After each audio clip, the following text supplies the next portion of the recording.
Good morning friend. তো এখন বাজে 9:30। তো সন্দীপ ভিলেজ লাইফস্টাইল চ্যানেলের পক্ষ থেকে স্বাগত জানিয়ে তো এখন থেকে আমি ব্লগটা স্টার্ট করছি। তো এখন যাব চণ্ডীপুর। তো চলো তোমাদের দেখা হচ্ছে ওই রাস্তাতে। তো এখন আমি টোটোতে উঠে পড়েছি। অনেক সময় অতিক্রম করার পর টোটোতে উঠে গেছি।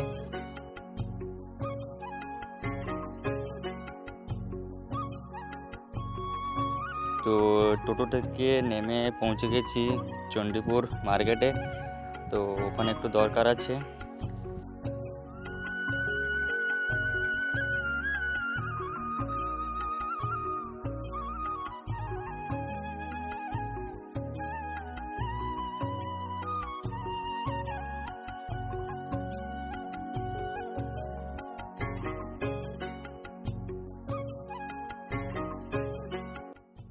তো এই যে দেখতে পাচ্ছ যে অনেকগুলো বাইক দাঁড়িয়ে আছে, ওই যে সাদা রঙের ঘর, তো ওখানে একটু দরকার আছে।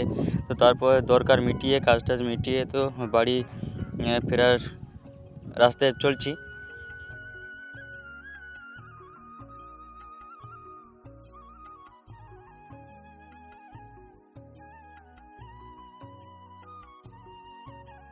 তো বাড়ি ফেরার সময় উঠে পড়েছি বাসে। তো সিট পাইনি, তো দাঁড়িয়ে দাঁড়িয়ে চলে আসছি।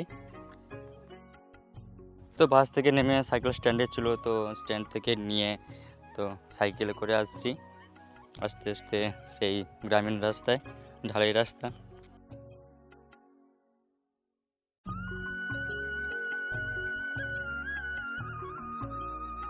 তো এক্ষুনি আমি ভাত ঘুম দিয়ে চোখ মুখ ধুয়ে এবং ফ্রেশ হয়ে বিছানায় এলাম, তো হেলান দিয়ে শুয়েছি।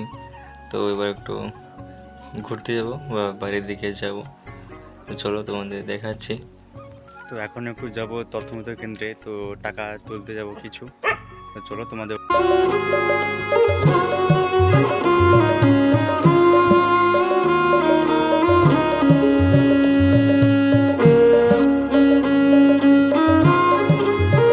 তো সাইকেল নিয়ে যাচ্ছি, আমি ও আমার পিসির ছেলে।